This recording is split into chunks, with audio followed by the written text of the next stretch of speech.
Do you ever just assume something and live your life with that made-up knowledge? Because anytime I would see Lego Indiana Jones 2 and look at the back and it would say, featuring levels from the first 3 movies plus Kingdom of the Crystal Skull, I assumed they just copied the levels from the first games and made new ones for the Crystal Skull. I mean, why waste the resources making new levels when you can just copy and paste the ones you already had and make people buy it again for the few new ones? So this game is very unique, and since you're asking, yes, that is a loaded statement. There are some good ideas, some bad ideas, and some ideas so radical I feel like I should be making a political joke about them. Yeah, sorry to jump directly into things this time around. I feel like it's better to just rip the band-aid right off instead of just lollygagging this time. Also, I could not find any Lego Indiana Jones 2 development history. It's kind of weird. After Lego Batman, it just kind of drops off for no reason. So Lego Indy 2 isn't very good. At least that's what most people say. If you ask me, it's not bad. At the time it came out, I heard reviewers say that it's not exactly that good, and so many people were saying it's like an awful, horrible game. I wouldn't necessarily say that. I'd say most of the ideas have a lot of merit to them, but they definitely could be better, at least in the context of the Crystal Skull levels, anyways. Actually, you know what? Let's start there, because despite Crystal Skull being the weakest Indiana Jones movie at this moment in time, it's somehow the strongest part of this package. Crystal Skull is split into 3 different parts represented by different boxes, like Lego set boxes. Also, the boxes are kept in, like, the crates from the warehouse from the end of the first movie. It's a bit weird, but okay. Part 1 has the map split between the warehouse, the nuked city, and the regular city, and also a desert. Part 2 is set in the jungle, and Part 3 is part jungle, part temple. You might have noticed I said map. That's because they're hub worlds now. We're not up to the full open world sections yet, but you know. And for what they are, it does have a few problems. Actually, there's a lot of problems. Number 1, characters just kind of roam around willy-nilly, and they only do this when you actually need them, and they won't be there. When you don't need them, they'll be right up in your face for no reason. Number 2, if you buy a character on one map, you have to buy them again on another map. Sometimes they're not even different, they're literally just the same. And finally, there's about 3 bonus bricks you can find by breaking random objects. It's kind of easy to lose track which ones you've broken, though. So you'll probably end up running around in desperation, trying to find which items it is you broke. Anyways, the hubs work as a way of connecting all the levels. Most of those have actually been drastically changed, because instead of having, like, decently sized levels that take around 10 to 15 minutes to complete, they have levels that take about 3 minutes to complete. And they're usually only, like, one room with, like, a puzzle you can solve in a couple minutes. Why did they do this? Speedrunners. That's not a joke, by the way. When you try and go and replay the levels from the menu, there's a speedrunning record. It's like the weirdest addition to any of these games. Oh, I forgot. Free play doesn't exist anymore. That's not a joke. Whenever you go back into a level while playing in the main hub... Oh. So yeah, you remember how I said characters won't be there unless you need them? This is what I'm talking about. You're gonna have to need a couple special characters to do certain things in a let's call them free play levels, even though they're not really free play, whatever. Yeah, so you need a couple of these special characters that will have, like, special abilities. So what you have to do is you have to run out the level, find them. Normally they'll be halfway across the map, so you know, handy. Then you have to go back in and play the challenge, and congratulations. To beat said levels, you have to grab a treasure chest. I mean, it's technically a mini-kit, as there's 10 in each hub world, but... Oh yeah, there's also bonus levels hidden around each map that are unlocked through secret means.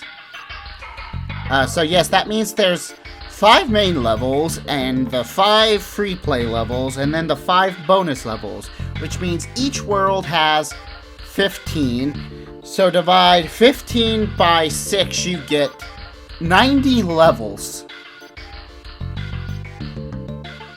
Why? Anyways, after you get all 10 mini kits, you go to this like one special area, break all the mini kits open, build to like get an opening to the bonus level. The bonus levels are the traditional a million stud levels, so yay. And then after you do that, you see Indy do, what is this, a Fortnite dance? We got a #1 victory royale, yeah, Fortnite, we about to get down. So yeah, the maps are an interesting idea. The old way is definitely better, but this is fun for a little experiment, and while the shorter levels don't exactly feel, what's the word, satisfying, the fact that they split Crystal Skull into 3 different parts makes the idea feels a bit more justified in a way. And then they ruined it! Okay, look, all the ideas they had for the map and the special stuff, they were fine when they were just in context of Crystal Skull. But they just had to recreate levels from the original movies. You had perfectly fine adaptations of those films already, which, mind you, they were still in stores because they got greatest hits re-releases. But you decided to re-adapt them literally the next year. Why? Why? And that just makes me want to compare them to the much better adaptations you did. That's not a good thing. You're basically setting this game up to die. First off, for the opening of each movie, they only briefly mention Temple of Doom's opening. Instead, they decide to do one of the car chases, which I will get to those. The Last Crusade's also only barely touched on, and they completely ignore the Raiders of the Lost Ark intro. AKA, literally one of the most iconic scenes in film history. So much so, that was literally the first level you played in the original Indiana Jones. My god. Also in this transition, certain levels go missing. Like the level where Indy and his dad ran away from Nazis. That's gone. Oh, don't worry though. The book burning scene is still there. Oh, and while we're here, the bosses. Why are they the way they are? Okay, why does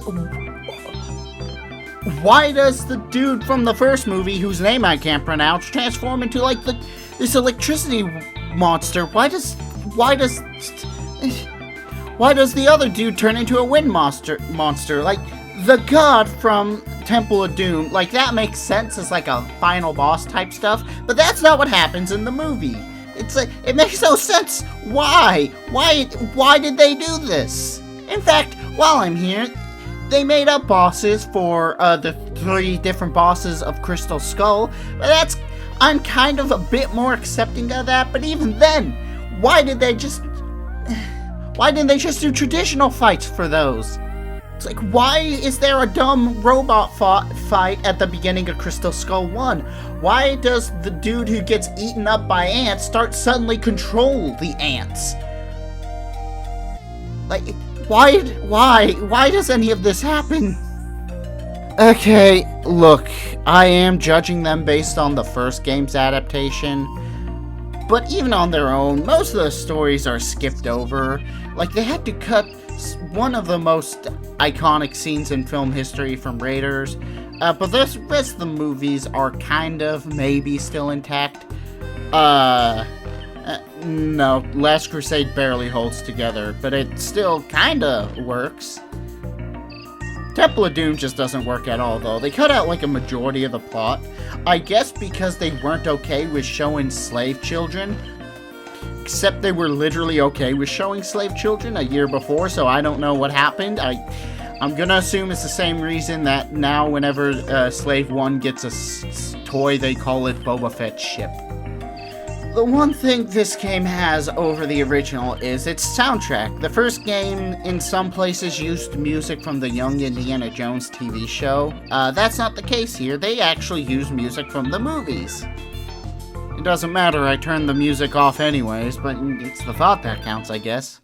Oh, this game also has a level creator. It's honestly a really cool idea, and it's intuitive enough, I guess, if this is what you're into.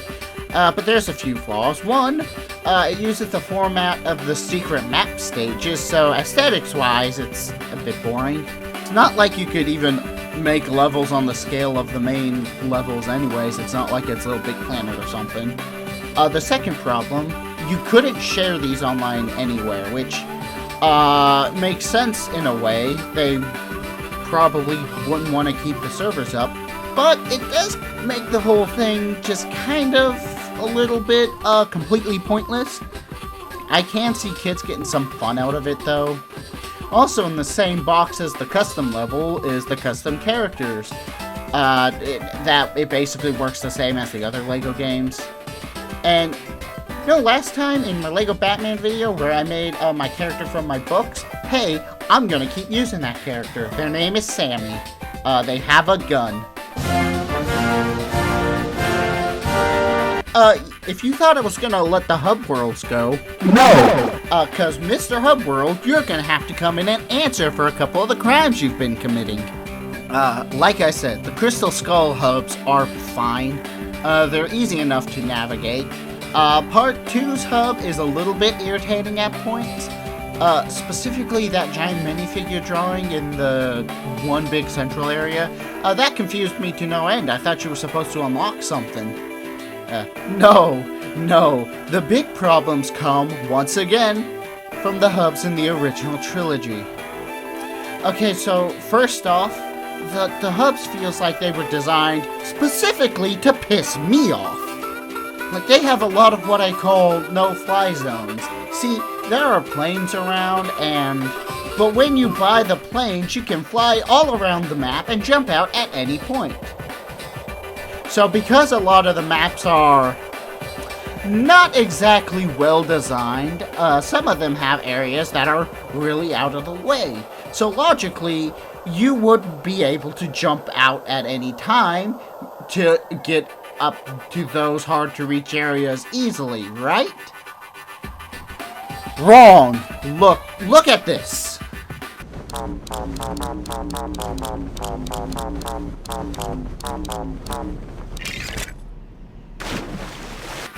You hear that little sound that keeps being made? That's me desperately mashing the buttons on my Wii remote to try and deactivate the parachute. And the game telling me no, and sending me all the way back to the shore, so I have to swim all the way over just to get one character. Just let me land there. It's not like I have to solve the puzzle to get in there. It's a place I went in story mode. It's irritating. Yeah, some of the areas are locked off because they're, super secret areas you need to get to. But, shouldn't the no-fly zone be deactivated once you unlock the area? Okay, so I've kind of just been glancing over the levels. I did talk about them, but I definitely need to expand a bit more on them. And, yeah, the story mode levels are... well, they're short, and they aren't exactly that fulfilling.